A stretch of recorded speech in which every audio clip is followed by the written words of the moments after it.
Lyra's hands trembled slightly as she gripped her lunch tray. The crystalline patterns on her skin shifted from hopeful yellow to anxious blue, broadcasting her emotions to everyone in the Galactic Academy cafeteria. She couldn't help it. That's just how her people were built. The cafeteria was massive, easily the size of 3 Earth football fields. Species from across the galaxy filled the space with chatter, laughter, and the clinking of utensils against plates. But as Lyra walked past each table, silence followed her like a shadow. She approached a table where the Corventi sat today. These warrior aliens stood nearly 8 feet tall, with armor-like skin and eyes that burned like hot coals. They were the elite fighters of the galaxy, proud and unshakable. One of them glanced up as Lyra approached, and without a word, turned his massive back to her. The others followed suit. The message was clear. Her skin flickered darker blue. She moved on. The next table held Methelian scholars, insect-like beings with multiple arms and brilliant minds that could calculate faster than most computers. They were bent over datapads, discussing quantum theories and gravitational anomalies. As Lyra's shadow fell across their table, they shifted closer together. Not a single one looked up. One of them adjusted their position so their back faced her direction. Even the Druyumi, the peaceful plant-based species known for their kindness and meditation practices, turned away when she approached. They at least had the decency to look uncomfortable about it, their leaf-like appendages rustling with what might have been guilt. But they still didn't offer her a seat. 3 weeks. She'd been at this academy for 3 weeks, and not once had anyone let her sit with them. Her people, the Venlari, were empaths. It was written into their biology, coded into every cell. Their skin didn't just change colors randomly. It was a mirror of their soul, showing exactly what they felt at every moment. Joy turned them gold. Sadness brought out deep purples. Fear made them pale white. And right now, the overwhelming anxiety and loneliness were painting her in shades of blue that everyone could see. The other species considered this weakness. In a galaxy where everyone played politics, where alliances were built on carefully controlled emotions and strategic masks, the Venlari were an open book. They couldn't lie. Couldn't hide. Couldn't pretend everything was fine when it wasn't. And that made them targets. Sitting with the Venlari meant association. It meant others would think you were weak too. That you didn't understand the social hierarchy that kept the Galactic Academy running. Lyra understood this now. She'd learned it the hard way, one rejection at a time. She glanced down at her tray. Some kind of protein cube, a serving of what the humans called salad, and a drink that was supposed to be nutritious but tasted like metal. Her stomach growled, but the thought of eating while standing by the waste disposal again made her feel sick. This was her routine now. Walk through the cafeteria, try a few tables just in case today would be different, then give up and eat standing in the corner like trash waiting to be thrown away. Her skin had started turning gray lately. That was the color of defeat. Across the cafeteria, Ryan Mitchell sat with his roommate Thrak, one of those massive Corventi warriors. Ryan had been at the academy for 2 weeks, still figuring out how things worked.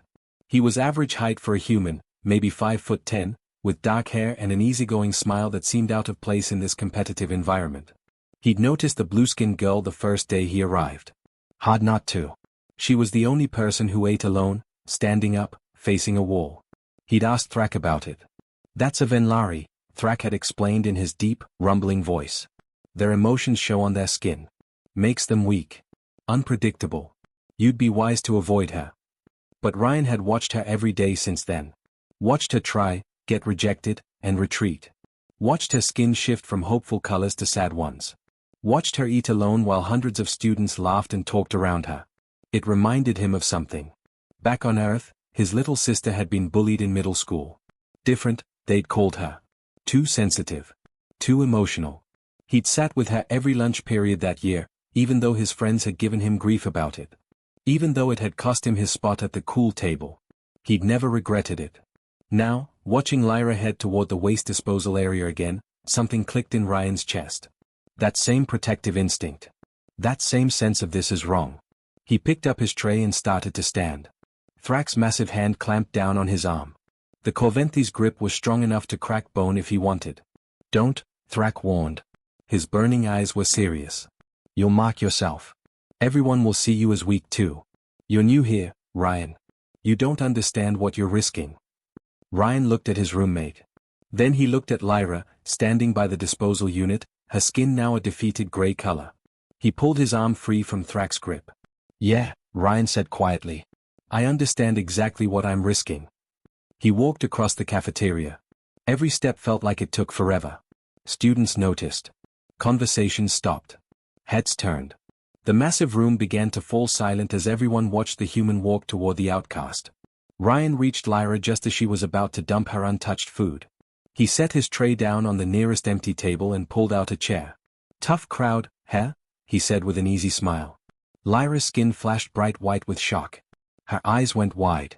For a moment, she just stared at him like he was some kind of hallucination. The next day, Ryan walked into the cafeteria and headed straight for Lyra's table. He didn't hesitate. Didn't look around to see who was watching. Just sat down like it was the most natural thing in the world. Lyra's skin shifted to that same shocked white for a moment before settling into a warm pink. You came back, she said quietly. Course I did, Ryan replied, unwrapping his meal. You think one lunch was enough to hear about your whole planet? Come on, you barely told me anything about those crystal caves you mentioned. And just like that, they fell into conversation. Lyra's voice was soft at first, uncertain, like she wasn't used to having someone actually listen. But as Ryan asked questions and laughed at her stories, she opened up more. The other students stared. Of course they did. Some pointed. Others leaned in to whisper to their friends. Ryan caught snippets of their conversations. Is that human insane? Must not understand how things work here. Give it a few days. He'll figure it out. But Ryan didn't figure it out. Or maybe he did, and just didn't care. Day 3, Thrak confronted him in their shared dorm room. The massive Corventhi paced back and forth, his heavy footsteps shaking the floor. This has to stop, Thrak said.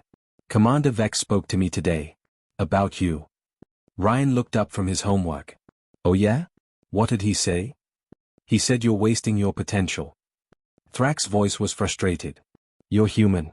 Your species is new to the academy. You could make connections with the warrior clans, with the scholar circles. Instead, you sit with the outcast every single day. Ryan set down his datapad. She's not an outcast. She's just a person eating lunch. She's Venlari, Thrak countered. They're weak. Everyone knows this. Everyone's wrong. Ryan stood up, meeting his roommate's burning gaze. You know what I see when I look at Lyra? Someone who's brave enough to show exactly what she's feeling, even when she knows everyone will judge her for it. That's not weakness, man. That's the opposite. Thrak stared at him for a long moment. Then he shook his head and left the room without another word. Day 4, Ryan sat with Lyra again. She'd brought him something from her homeworld, a small crystal that changed colors in the light. It's beautiful, Ryan said, turning it over in his hand. On my planet, we give these to people who show us kindness, Lyra explained. Her skin was a steady pink now, that mixture of gratitude and hope. I've never given one to someone from another species before. I'm honored, Ryan said, and he meant it. That's when he noticed they had an audience. A small figure stood near their table, holding a tray. It was Sola, one of the Druyumi. The plant-based alien's leaf-like appendages rustled nervously. Ryan looked up and smiled. Hey, want to sit? Sola didn't speak. The Druyumi were known for being quiet. But she nodded once and carefully sat down at the edge of their table. Her large eyes darted around, like she was expecting someone to yell at her. No one did. Lyra's skin brightened to a golden yellow, just for a moment. Joy. Day 5, Sola came back. And this time, she brought a friend. Then another student appeared, a young Methalian who sat down without saying anything, just started eating while listening to their conversation. By day 6, their table had 7 people. The whispers in the cafeteria changed. Ryan noticed it. Instead of mockery, there was confusion. Curiosity. Students who had turned their backs on Lyra now glanced over with uncertain expressions. One afternoon, as Ryan and Lyra talked, she told him about her homeworld. A place called Venla, where the cities were built inside massive crystal formations that glowed with the collective emotions of everyone inside. We don't lie on my planet, Lyra explained. We can't. When a Venlari is happy, everyone knows. When we're sad, it shows. When we love someone. She paused, her skin flickering a soft purple. Everyone can see it. That sounds intense, Ryan said. It is. But it's also freeing. We don't waste energy hiding who we are. We just exist. Honestly. She looked down at her hands. I thought that would be valued here. At an academy meant to bring species together. But everyone just sees it as weakness. Ryan leaned back in his chair. You know what's funny? On Earth, we're the opposite. We hide everything. Put on masks. Pretend we're fine when we're falling apart. We lie to each other, to ourselves, all the time. That sounds exhausting, Lyra said. It is. Ryan smiled. But here's the thing. Because we can hide our feelings, when we choose not to, when we choose to be kind even though we don't have to, that means something. It's a choice. Lyra tilted her head, processing this. So kindness is more powerful because you don't have to do it. Exactly. Ryan gestured around the cafeteria. Every person here could choose to be kind. But most of them choose the easy path. Following the crowd. Playing it safe. He looked at her directly. You don't get that luxury. You have to be brave every single day, just by existing. Her skin turned a color he hadn't seen before. A shimmering silver, like starlight. Later, she'd tell him that was the color of being truly understood. By the end of the week, their table wasn't the outcast corner anymore. It was just another table in the cafeteria. Students came and went. Some stayed for one meal, others kept coming back. And Lyra's skin stayed that steady pink. Gratitude and hope, mixed together. The ripple had started. And like all ripples, it would spread farther than anyone expected. The announcement came on a Monday morning. Combat trials.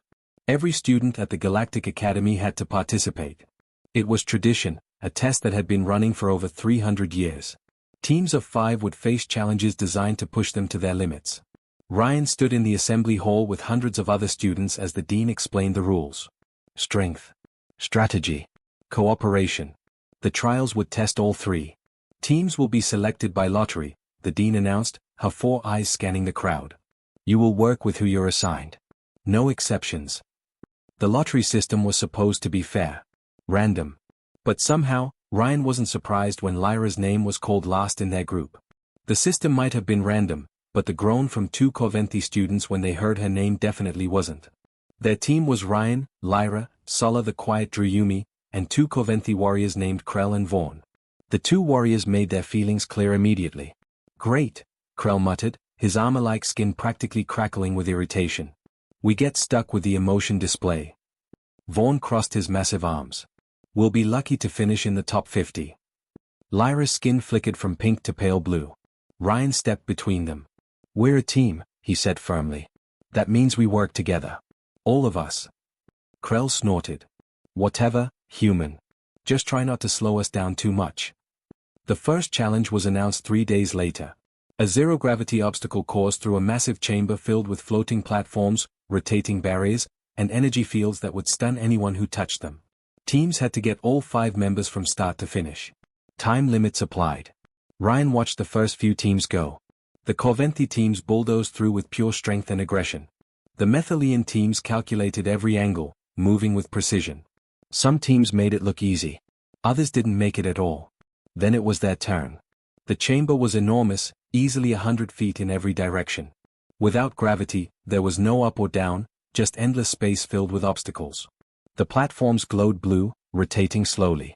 The energy fields crackled red, deadly. On my mark, the proctor announced. 3, 2, 1, go. Krell and Vaughn launched themselves immediately, using their powerful legs to shoot forward like missiles. They grabbed platforms, pulled themselves along, moving with the confidence of warriors who'd trained for this their entire lives.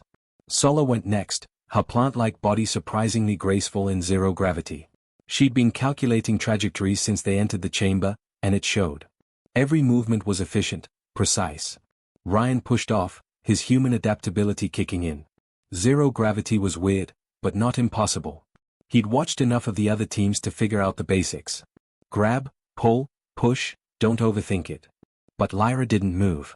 She floated at the starting line, her hands gripping the rail so tight her knuckles had turned white.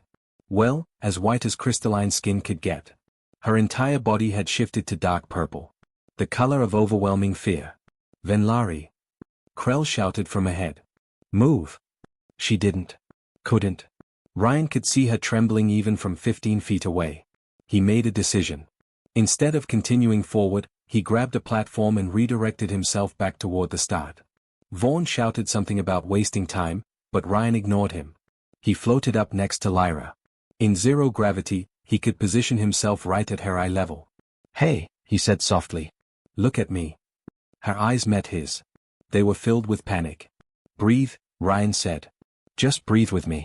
In. Out. She tried. He could see her chest rising and falling, trying to match his rhythm. Now, Ryan continued, keeping his voice calm and steady. I need you to do something for me. Use that empathy thing.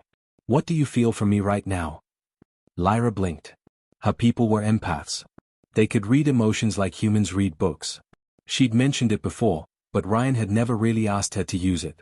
She focused on him. Really focused. Her skin flickered, the purple fading slightly. You're calm, she whispered. You're not afraid at all. What else? She concentrated harder. Confident. Determined. Her eyes widened. You think I can do this? Ryan shook his head. Wrong. Her skin flickered with confusion. I don't think you can do this, Lyra. He smiled. I know you can. Something changed in her expression. That panic in her eyes began to fade, replaced by something else. Something stronger. But how? She asked. I've never done anything like this before. I'm not strong like the Corventhi. I'm not smart like the Mathilians. I'm just... You're Lyra, Ryan interrupted. And you're on my team. That's all that matters. He held out his hand. In zero gravity, it floated between them like an offer and a promise. She stared at it for a long moment. Her skin shifted again, the purple fading to blue, then to a tentative pink. She reached out and took his hand. Together? She asked quietly. Together, Ryan confirmed. They pushed off from the starting line together. Ryan kept hold of her hand for the first few platforms, guiding her, showing her the rhythm. Grab, pull, push. It wasn't complicated once you got the feel for it. There. Ryan pointed to a cluster of platforms rotating in a circle. That's our path. See it? Lyra nodded. And then something incredible happened. Her skin began to glow. Not just change color, but actually emit light. A soft, pulsing glow that spread out from her body like ripples in water. Ryan felt it immediately. A wave of calm washed over him. But more than calm. Confidence. Determination. The exact emotions she'd read from him moments ago, now flowing back, amplified and broadcast to everyone nearby. Ahead of them, Krell stumbled on a platform, caught off guard by the sudden surge of confidence. Vaughn's angry expression softened. Even Sola, already focused, seemed to move with more certainty. What are you doing? Ryan asked, amazed. Empathy works both ways, Lyra explained, her voice stronger now. I don't just feel emotions. I can share them too. She was projecting Ryan's confidence to the entire team. Making them feel what he felt. That unshakable human belief that they could do this. Krell and Vaughn stopped complaining. They started working with Sola instead of just charging ahead. The team moved as one unit, each member supporting the others. And Lyra? She wasn't freezing anymore. She moved through the course with growing confidence, her skin shifting from pink to gold. The color of joy. They crossed the finish line with 2 minutes to spare. Not the fastest time, but far from the slowest. Top 15 out of 60 teams. As they exited the chamber, Krell approached Lyra. The massive warrior looked uncomfortable. You did well, Venlari, he said gruffly. Better than I expected. It wasn't much. Barely an apology. But coming from a Corventhi warrior, it might as well have been a medal. Lyra's skin glowed soft silver. And Ryan knew they'd passed more than just the first challenge. They'd passed the first real test of what their team could become. The final challenge was announced on the last day of combat trials. The labyrinth. Every student had heard stories about it. A massive maze that shifted and changed, with walls that moved when you weren't looking. Traps hidden around every corner. Puzzles that required teamwork to solve. And somewhere in the center, an objective that each team had to retrieve. First team to reach the center and return with their objective would win. Simple rules. Brutal execution. Ryan's team gathered at the entrance. The maze loomed in front of them, a towering structure of metal and energy fields. They could hear it humming, alive with power. Other teams lined up beside them, 60 teams total, all waiting for the starting signal. Standard formation, Krell said, taking charge like he always did. Vaughn and I lead. The Druyumi calculates. Human and Venlari follow. Ryan shook his head. No. Krell's eyes burned.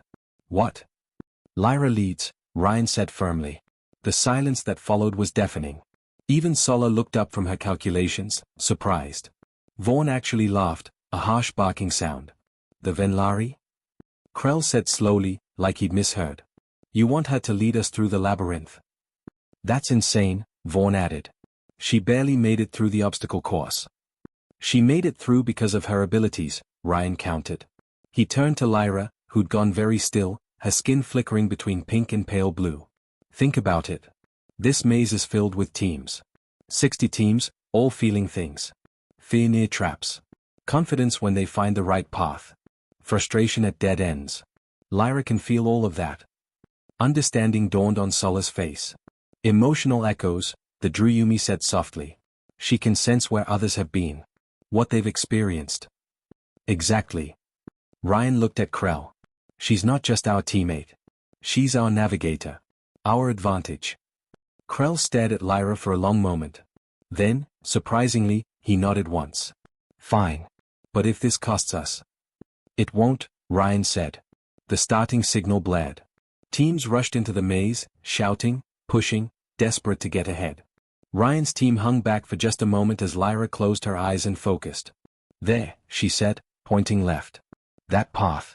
I feel determination. Success. Someone made it through there. They moved.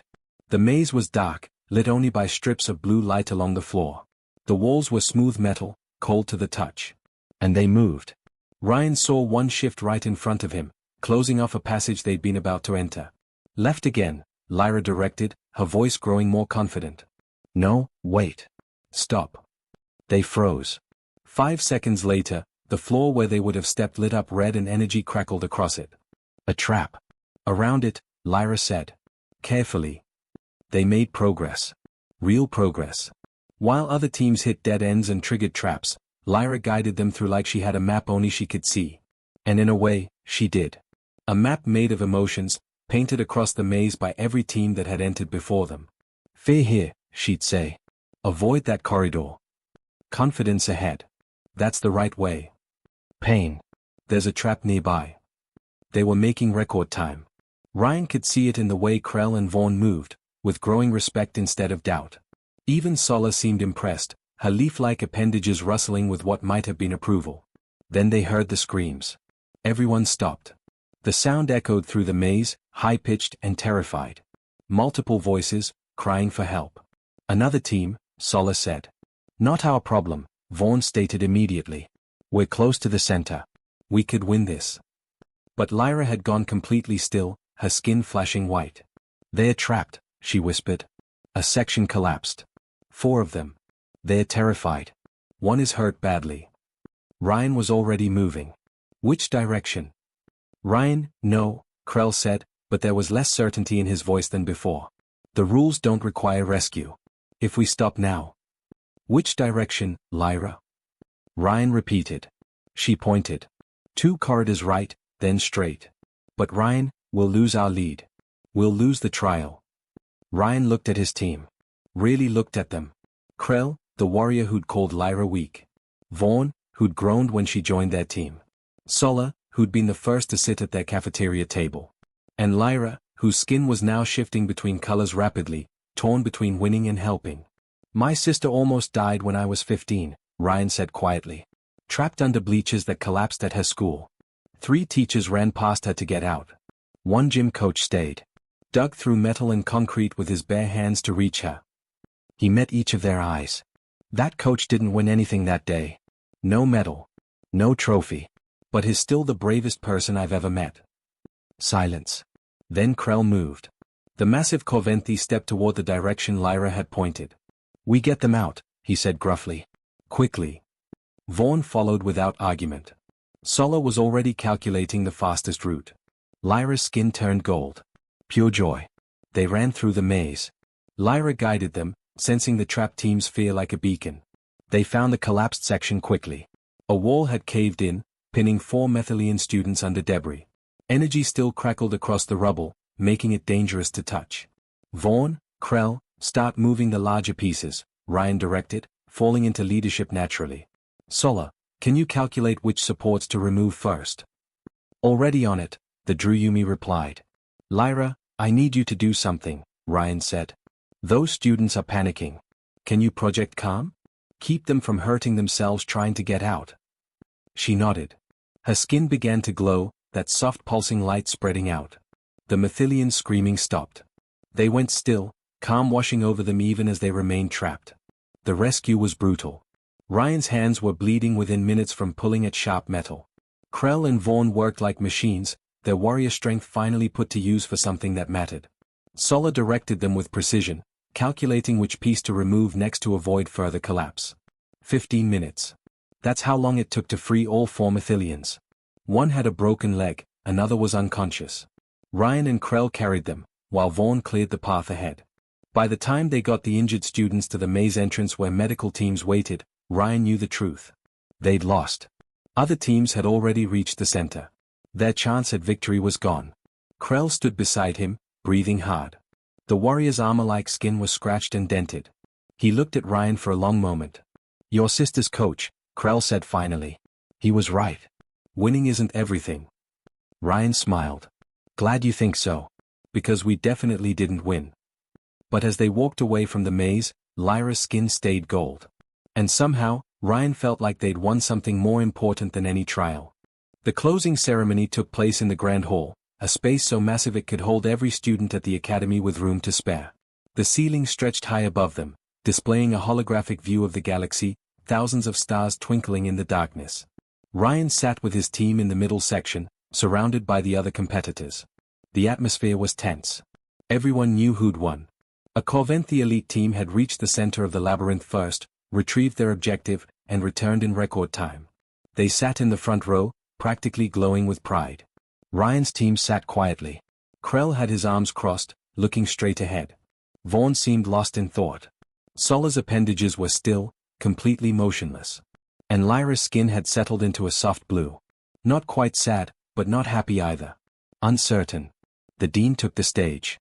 She was a Methilian, ancient and wise, with multiple arms that moved gracefully as she spoke. "The combat trials have been a tradition for 317 years, she began. They test strength, intelligence, strategy, cooperation. Today, we saw excellence in all these areas." The winning team stood as their names were called. The crowd applauded. The trophy was presented, a crystal structure that caught the light and threw rainbow patterns across the hall. The winning captain gave a short speech about honor and dedication. Ryan clapped along with everyone else. They'd earned it. No question. But, the Dean continued as the winning team sat down, the trials test something else. Something deeper that we sometimes forget in our pursuit of victory. The hall went quiet. They test character. The Dean's 4 eyes swept across the crowd. During the final challenge, one team was on track to win. They were making record time through the labyrinth.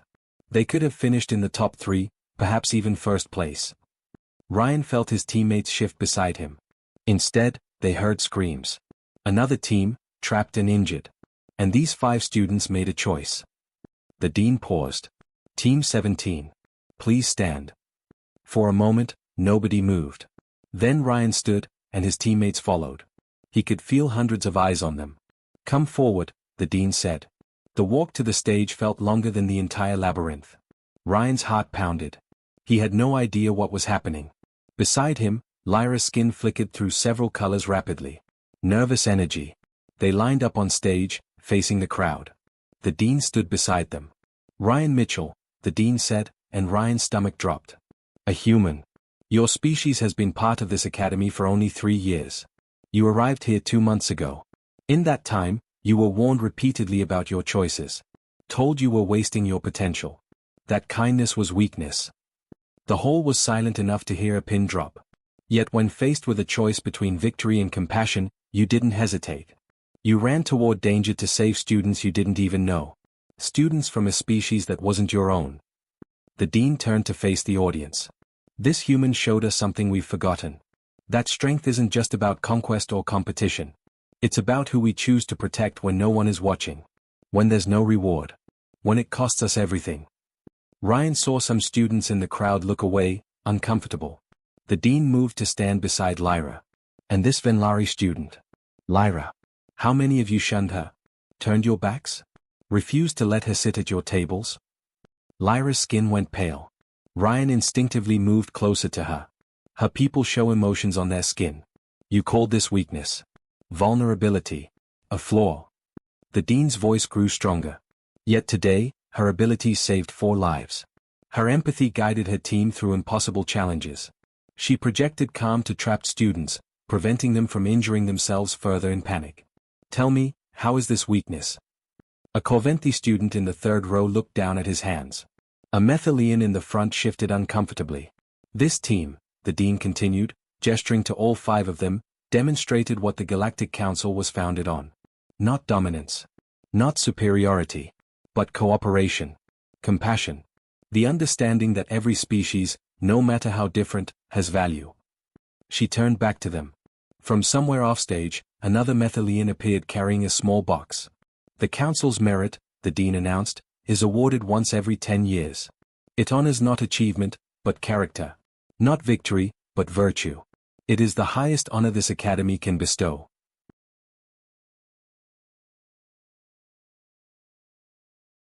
The box opened. Inside were 5 medals, each one carved from a different material representing the 5 team members' homeworlds. The dean placed one around each of their necks. When she reached Ryan, she leaned in close. Your species is young to the stars, she whispered. But perhaps you'll teach us old ones something we forgot. The applause started small. 1 person. Then 10. Then 100. Soon the entire hall was on their feet, clapping. Not the polite applause from before, but real, genuine appreciation. Ryan looked at his team. Krell stood straighter than he'd ever seen him. Vaughn had something in his eyes that might have been tears, if Corventhi could cry. Sola's appendages rustled with what he'd learned was joy. And Lyra. Her skin had turned a color Ryan had never seen before. Radiant gold mixed with silver, shimmering like starlight. Pure happiness and pride, visible for everyone to see. The next morning, Ryan walked into the cafeteria expecting things to go back to normal. But something had changed. Lyra's table, the one that had been empty for weeks before Ryan sat down, was crowded. A group of Methelian students sat on one side, discussing quantum physics with Sola. 3 Corventhi warriors occupied another section, talking strategy with Krell and Vaughn. A handful of Druyumi had pulled up chairs, their quiet presence somehow making the space feel more peaceful. Ryan approached with his tray. There was barely room to sit. Quite a crowd, he said, squeezing in between Lyra and a young Corventhi. Lyra's skin glowed soft pink. They want to hear about the labyrinth. About the rescue. Some of us wanted to apologize, a Methelian student added quietly. For how we treated you before.